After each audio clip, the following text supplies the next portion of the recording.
ගෝවන් යාළුවනේ අද මම අරන් එන්නේ සීඩ් ක්‍රිස්ප් බ්‍රෙඩ් ඇන්ඩ් ස්නැක් ගැන පුංචි වීඩියෝ එකක්. මේකේ මේ හතරැස්සට තියෙන්නේ තල ඇට, කළු හා සුදු පාට තල ඇට, පම්කින් සීඩ්. ඒ කියන්නේ වට්ටක්ක ඇට හා තවත් ඇට වර්ග එකතු කරලා හදපු ක්‍රිස්ප් බ්‍රෙඩ් එකක්. ඒක මේ ඝනකම අඩු පොඩි බිස්කට් එකක්. ඊළඟට රවුමට තියෙන්නේ චියා සීඩ් හා තල ඇට. ඒක නම් ගොඩක්ම වයිට් සෙසමි තමයි දාලා තියෙන්නේ. දාලා හදපු පුංචි බිස්කට් එකක්. ඉතින් මම මේවා කෑවේ මී පැණි එකතු කරලා. එතකොට හරිම රසයි. ඒ වගේම මේක හරිම ගුණයි. ප්‍රෝටීන් බහුල ආහාරයක්.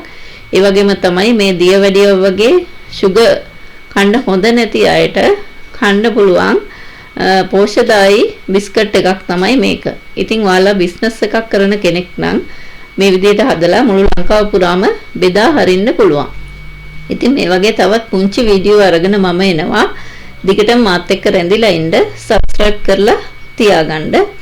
ඉතින් අද මේ වීඩියෝ එක නරඹුවට ඔයාලට ගොඩාක් ස්තුතියි. ඔයාලත් මේ විදිහට හදලා රස බලලා කමෙන්ට් දාන්න. මොකක්ද මේකේ තියෙන රස? මොකක්ද මේකේ තියෙන ක්‍රිස්ප් ගතිය කියලා මට කමෙන්ට් එකක් දාන්න. Thank you.